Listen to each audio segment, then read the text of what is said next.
Buenos días. Diego Armando Maradona era el seleccionador argentino en 2009 y tenía en su equipo al mejor jugador del mundo, al mejor jugador de todos los tiempos, a Leo Messi. Y después de un gol que Leo le marcó en un amistoso a Francia, la prensa dijo que Diego comentó en el banquillo: a ver si va a ser verdad que es mejor que yo. Si fuera verdad esa frase, estaríamos ante un caso bien raro, en el que un entrenador, en cierta manera, estaría limitando a su propio jugador en lugar de admirarlo. Cuando limitamos a alguien, perdemos la posibilidad de que esa persona pueda ayudarnos. Dejamos de creer en lo que puede hacer y nos volvemos ciegos a sus cualidades. Eso es exactamente lo que muchos cristianos hacen con Dios.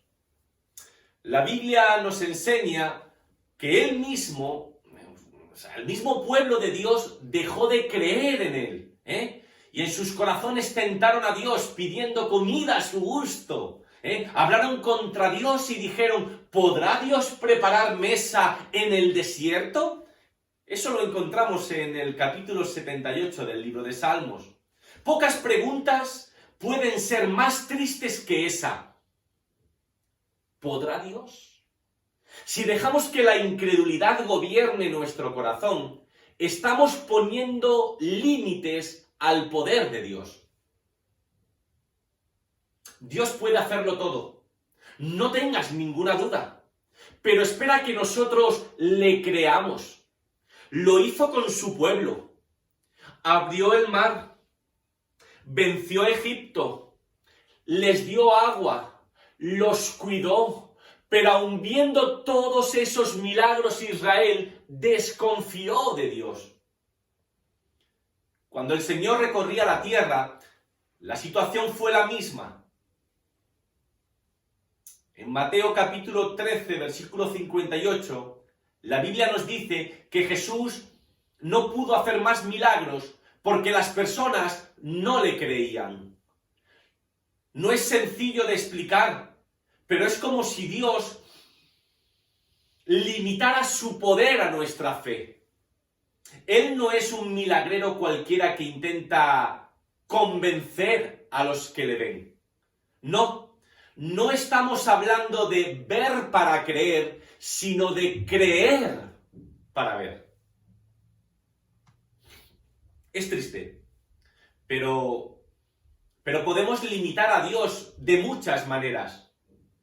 Lo limitamos con nuestra desobediencia, cuando sabemos mucho, pero no practicamos lo que sabemos. Cuando tenemos pecados que acariciamos en secreto, o hay áreas de nuestra vida que no le hemos entregado. Limitamos a Dios cuando queremos hacerlo todo con nuestras propias fuerzas. ¿Recuerdas a Moisés? Con 40 años estaba en lo mejor de la vida y creía que podía liberar al pueblo de Dios matando egipcios. Hasta que aprendió a descansar en el Señor y a ser guiado por Él. Limitamos a Dios con nuestro orgullo. Él rechaza a los soberbios y da gracia a los humildes, nos enseña la Biblia. Ponemos límites a Dios cuando le damos más importancia a nuestras ideas, a nuestras costumbres, a nuestras tradiciones y prejuicios que a su palabra. Cuando argumentamos sobre lo que Dios puede o no puede hacer en lugar de descansar en su poder y en su gracia. Limitamos a Dios cuando no amamos a los demás, cuando somos insensibles y no nos preocupamos de los que sufren, cuando no oramos y creemos que somos autosuficientes. Limitamos a Dios también con nuestra lengua, porque nos pasamos la vida criticando a otros y no sabemos bendecir ni agradecer. Perdemos la excelencia del poder de Dios en nuestra vida cuando nuestro hogar no está lleno del Señor. Nuestros problemas personales trascienden al lugar en el que estamos y a la iglesia. Si no oramos, si no solucionamos los problemas y esperamos en el Señor, nuestra familia va a sufrir. Este es el momento de tomar decisiones y dejar atrás todos los límites. Cree en Dios de una manera incondicional. Entrega toda tu vida en sus manos, sin reservas y sin límites. Dios mostrará entonces su poder. Esto en cuanto a Dios. En cuanto a la iglesia. La iglesia son las personas, no el edificio. Hemos oído esta frase hasta la saciedad. Bueno, pues creo que por primera vez a nivel mundial, la iglesia dejó de ir al edificio para ser iglesia. Una iglesia que ha tenido que aprender a conectarse por los medios digitales tratando de mantenerse viva. Para la mayoría de las iglesias en el mundo, esta primera experiencia virtual ha sido curiosa, novedosa y hasta divertida. Pero lo cierto es que para miles y millones de creyentes a lo largo de la historia de la Iglesia, esta es una dolorosa realidad. Por causa de su fe, muchos no han podido reunirse y siempre se las han ingeniado de una y mil maneras para estar conectados y conectadas. Quiero decir que la imposibilidad de estar unánimes juntos, bajo un mismo techo, no es algo nuevo para la iglesia, pero sí lo es para una iglesia que se ha acomodado y que muchas veces ha dado prioridad a sus propias necesidades.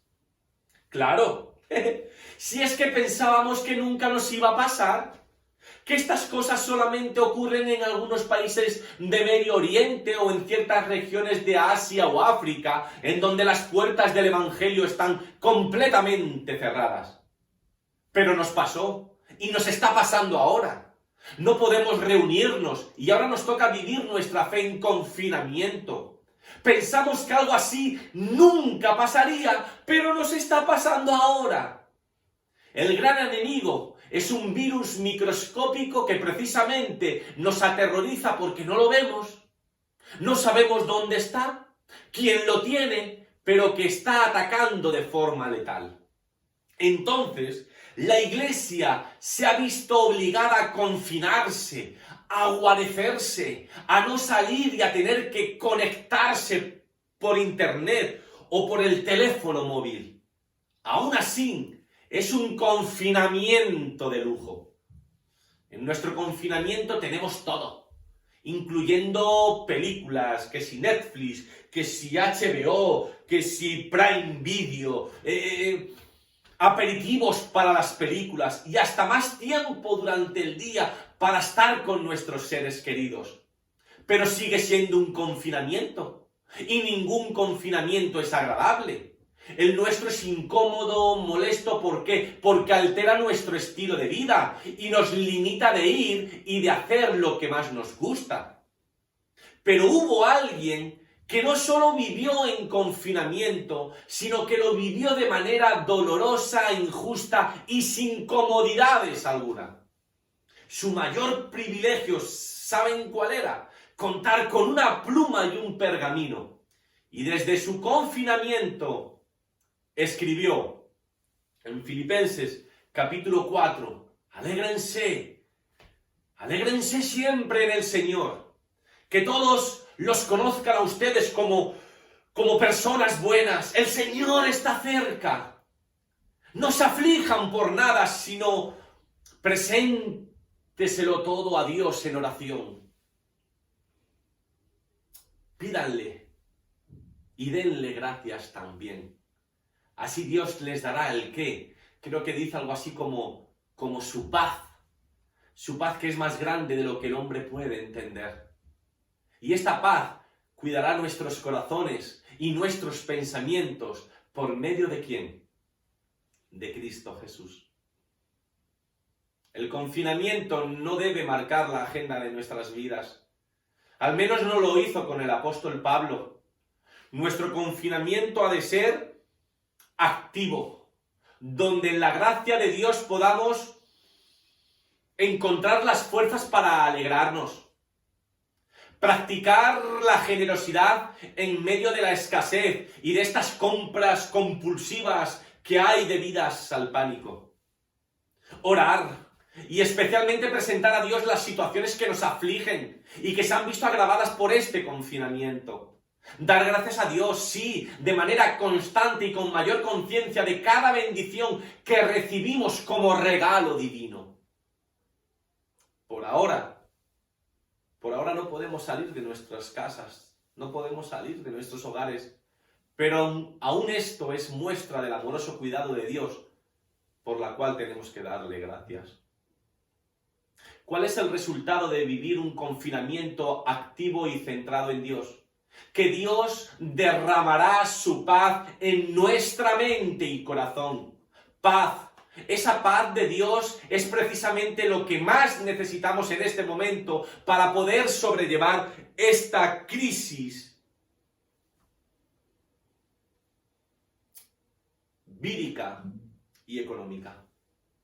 Que esta paz nos inunde y a la vez seamos canales virtuales para transmitir esa paz a muchos otros y otras que están viviendo en un confinamiento desesperado.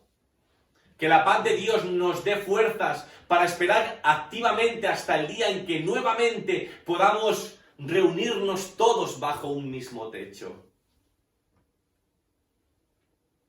Termino con esto. Romanos 8:28 es muy conocido. Dice que sabemos que a los que aman a Dios, sabemos que los que amamos a Dios, todas las cosas nos ayudan a bien. A los que conforme a su propósito han sido llamados. A los que de antemano Dios ya conocía y que los destinó desde un principio a ser como su Hijo. Para que su Hijo fuera el primero entre muchos hermanos. Dios usará esta crisis para que seas más similar a Jesús, si se lo permites. En primer lugar, hay que desmentir las falsas interpretaciones, por muy populares que sean, sobre lo que este versículo quiere decir.